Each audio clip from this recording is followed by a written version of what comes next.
La teoría del dinero y del crédito por Ludwig von Mises. Segunda parte, el valor del dinero. Capítulo 9, diferencias locales en el valor de cambio objetivo del dinero. 1. Relaciones de precio interlocales. Dejemos a un lado por ahora la posibilidad del empleo conjunto de varias clases de dinero, y supongamos que en un determinado lugar se utiliza exclusivamente una clase de dinero como medio común de cambio. El problema de las relaciones de cambio recíprocas de diferentes clases de dinero constituirá la materia del próximo capítulo. En este comenzaremos imaginando un sector geográfico aislado de cualquier tamaño cuyos habitantes comercian mutuamente utilizando un solo bien como medio común de cambio. No supone ninguna diferencia inmediata el que imaginemos esta región compuesta de varios estados, o como parte de un extenso estado, o como un estado individual.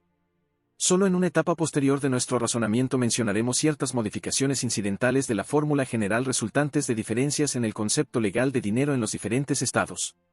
Ya explicamos anteriormente que dos bienes económicos, de similar constitución en todos los demás aspectos, no se consideran pertenecientes a la misma especie si ambos no están listos para el consumo en el mismo lugar.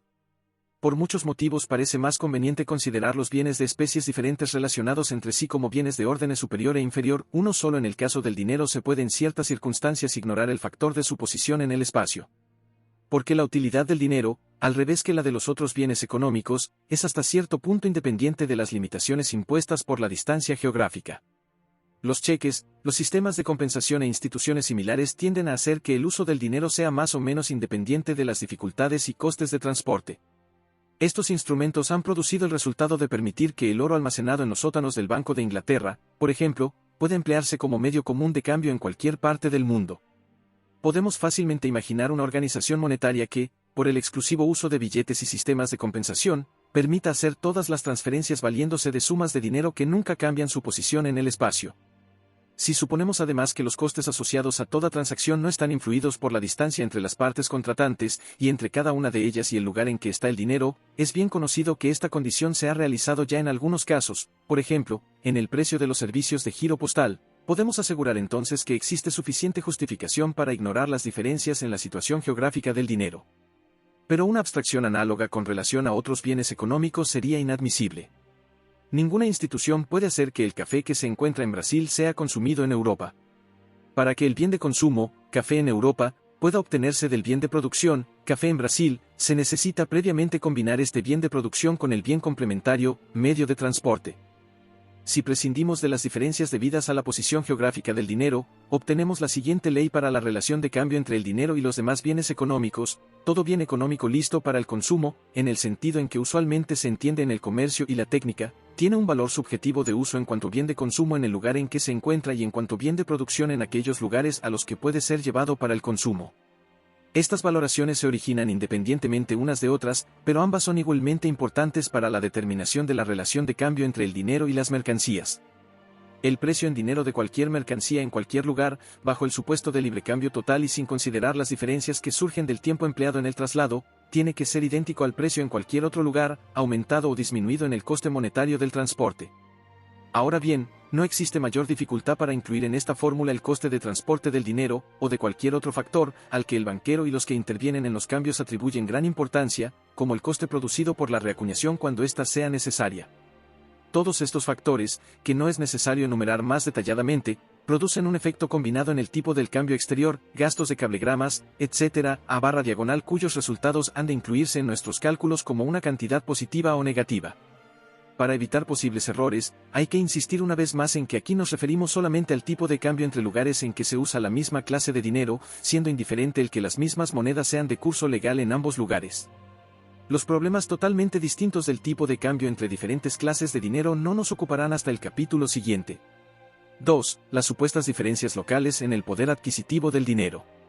Frente a la ley de las relaciones de precios interlocales que acabamos de explicar, tenemos la creencia popular sobre variaciones locales en el poder adquisitivo del dinero. Se afirma una y otra vez que el poder adquisitivo del dinero puede ser diferente en distintos mercados al mismo tiempo, y se aportan continuamente datos estadísticos para apoyar esta afirmación. Pocas opiniones económicas están tan firmemente arraigadas en el vulgo como esta. Los viajeros tienen por costumbre traérsela consigo a casa como fruto de la propia observación personal. Entre los que visitaron Austria procedentes de Alemania a principios de siglo, pocos fueron los que llegaron a dudar de que el valor del dinero era más alto en Alemania que en Austria. llegó a considerarse verdad demostrada, incluso en la literatura económica, que el valor de cambio objetivo del oro, nuestro dinero mercancía por excelencia, tenía diferentes niveles en distintas partes del mundo. Ya hemos visto dónde reside el error de esta afirmación, y no haremos repeticiones innecesarias.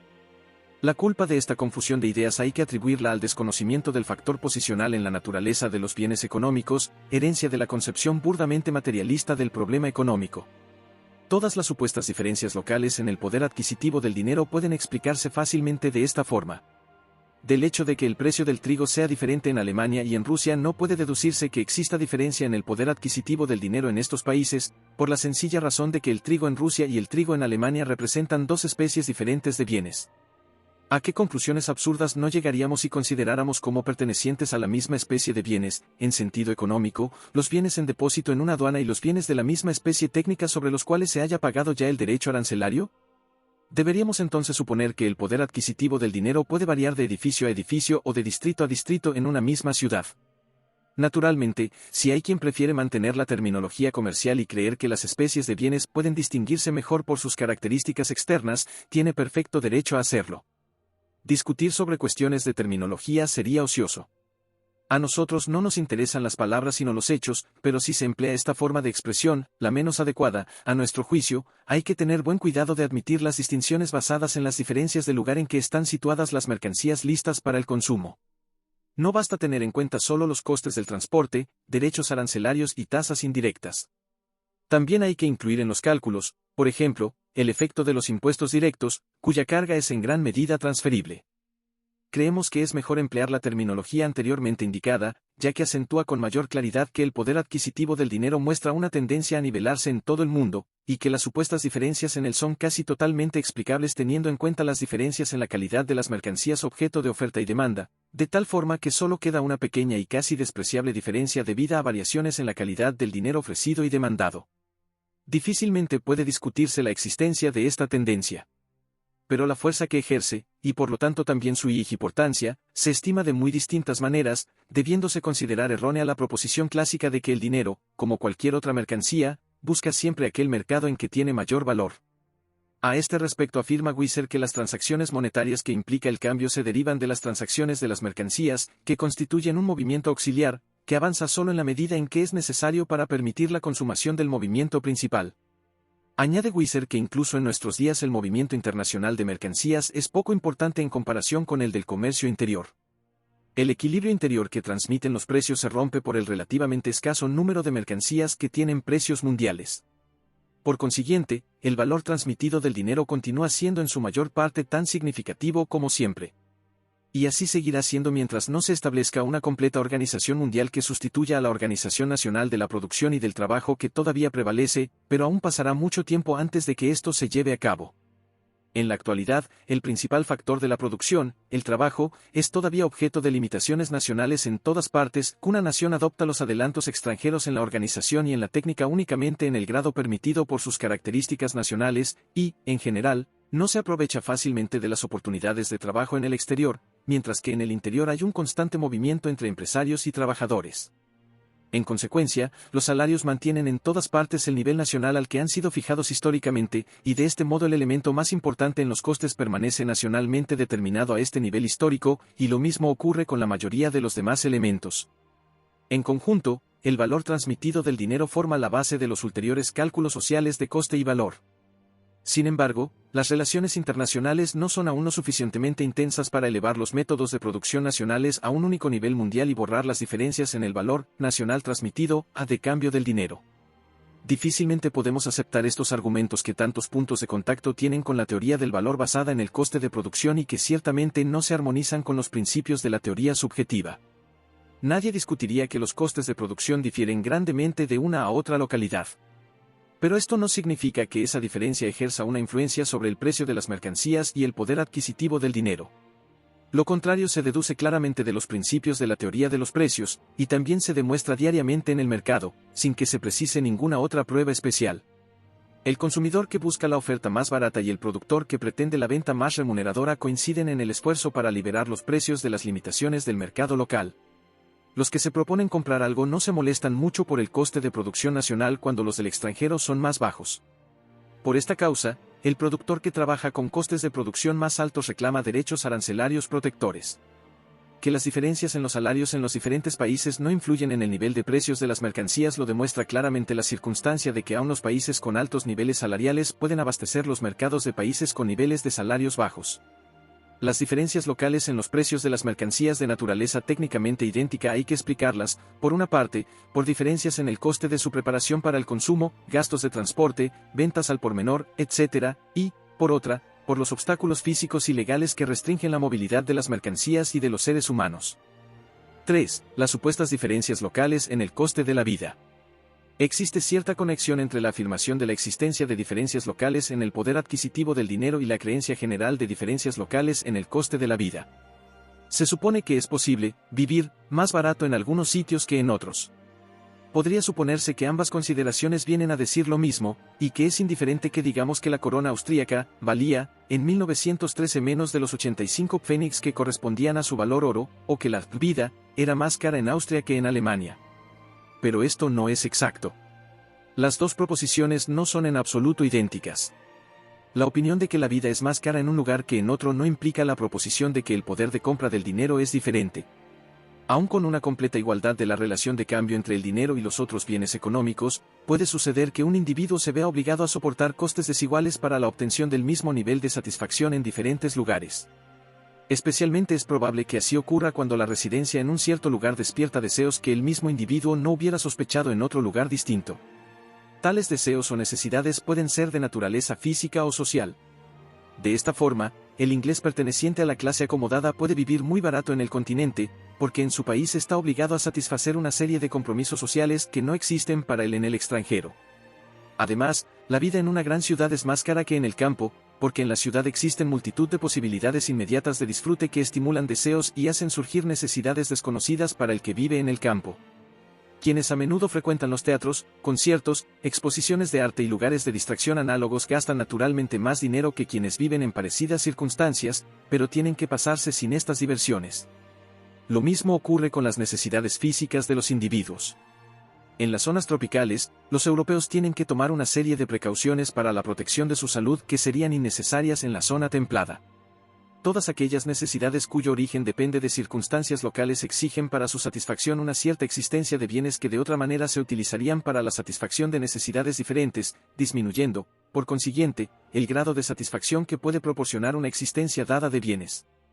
Por lo tanto, la afirmación de que el coste de la vida es diferente en distintas localidades solo significa que el mismo individuo no puede obtener el mismo grado de satisfacción derivado de la misma existencia de bienes en diferentes lugares. Acabamos de dar una razón de la existencia de este fenómeno.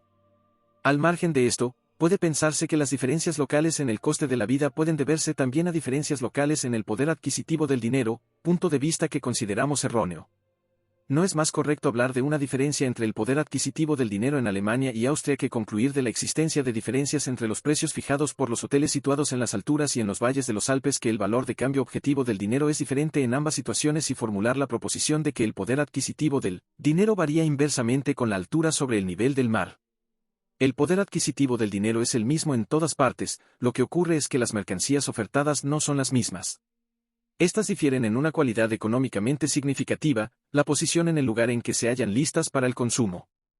Pero aunque las relaciones de cambio del dinero y los bienes económicos de idéntica constitución en todas las partes de un sector unitario del mercado en el que se emplea la misma clase de dinero sean en cualquier tiempo iguales entre sí y todas las aparentes excepciones puedan explicarse por las diferencias en la calidad espacial de las mercancías, es cierto, no obstante, que las diferencias en la posición, y por lo tanto en la calidad económica, de las mercancías pueden constituir, en ciertas circunstancias, una justificación subjetiva de la afirmación de que existen diferencias en el coste de la vida. Quien voluntariamente visita Carlsbad por motivos de salud se equivocaría si de los altos precios de las viviendas y los alimentos vigentes en esa ciudad dedujera que es imposible obtener tanto disfrute de una suma dada de dinero en Carlsbad como el que podría obtenerse en otra parte, y que, por consiguiente, la vida allí es más cara. Esta conclusión no tiene en cuenta la diferencia de calidad de las mercancías cuyos precios se comparan. Es precisamente por esa diferencia de calidad, porque tiene para él un determinado valor, por lo que el visitante acude a Carlsbad. El que tenga que pagar en Carlsbad una suma mayor de dinero por la misma cantidad de satisfacciones se debe al hecho de que paga también el precio de la posibilidad de disfrutarlas en la inmediata vecindad del manantial medicinal. No ocurre lo mismo con el militar, el obrero o el hombre de negocios cuya estancia en Carlsbad se debe únicamente a sus ocupaciones. La vecindad de las aguas nada tiene que ver con la satisfacción de sus necesidades, por lo que el sobreprecio que por este motivo tienen que abonar por los servicios y bienes que necesitan lo perciben como una reducción de las posibilidades de disfrute que podrían tener en otro lugar, ya que no obtienen por su estancia en Carlsbad ninguna satisfacción especial. Si comparan su nivel de vida con el que podrían alcanzar con el mismo gasto en la ciudad vecina, llegarán a la conclusión de que la vida es realmente más cara en el balneario que en otra parte. Solo trasladarán sus actividades al lugar en que está situado el costoso balneario cuando piensen que podrán obtener allí una renta en dinero suficientemente elevada que les permita el mismo nivel de vida que en otra parte. Pero al comparar los niveles de satisfacción asequibles dejarán de tener en cuenta la ventaja que supone la posibilidad de satisfacer sus necesidades en el balneario, ya que esta circunstancia carece de valor para ellos. Por consiguiente, todos los salarios serán más altos en el balneario que en otros sitios más baratos, suponiendo que exista una completa movilidad. Esto aparece claramente en los contratos salariales, pero también ocurre con los salarios oficiales. El gobierno paga una dieta especial a aquellos de sus funcionarios que tienen que desempeñar sus obligaciones en lugares caros, a fin de colocarlos al nivel de los funcionarios que viven en lugares más baratos. También los obreros han de ser compensados con salarios más altos debido al mayor coste de la vida. Esta es también la clave del significado de la frase, la vida es más cara en Austria que en Alemania, frase que tiene un cierto significado aun cuando no exista diferencia en el poder adquisitivo del dinero en ambos países. Las diferencias en los precios de ambos países no se refieren a mercancías de la misma naturaleza, lo que se suponen mercancías idénticas difieren realmente en un punto esencial, que están disponibles para el consumo en lugares diferentes. Las causas físicas, por una parte, y las causas sociales, por otra, dan a esta distinción una importancia decisiva en la determinación de los precios. El que valore la oportunidad de trabajar en Austria como un austriaco entre los austriacos, criado para trabajar y ganar dinero en Austria, y que no pueda obtener medios de vida en otra parte a causa de dificultades lingüísticas, costumbres nacionales, condiciones económicas, etc., se equivocaría si de la comparación entre los precios de las mercancías en el interior y en el extranjero dedujera que la vida es más cara en su país. No debe olvidar que parte de los precios que paga se debe al privilegio de la posibilidad de satisfacer sus necesidades en Austria. Un rentista independiente, que tiene la posibilidad de elegir su domicilio, puede decidir si prefiere una vida de satisfacciones manifiestamente limitadas en su país de origen entre sus parientes a una vida de al parecer más abundantes satisfacciones entre extraños en un país extranjero. Pero la mayoría de la gente no tiene la posibilidad de elegir, para muchos, el permanecer en su país es cuestión de necesidad, y la emigración, una imposibilidad. En resumen, la relación de cambio entre el dinero y las mercancías es igual en todas partes. Pero los hombres y sus necesidades no son los mismos en todas partes, como tampoco lo son las mercancías. Solo ignorando estas distinciones se puede hablar de diferencias locales en el poder adquisitivo del dinero o decir que la vida es más cara en un lugar que en otro.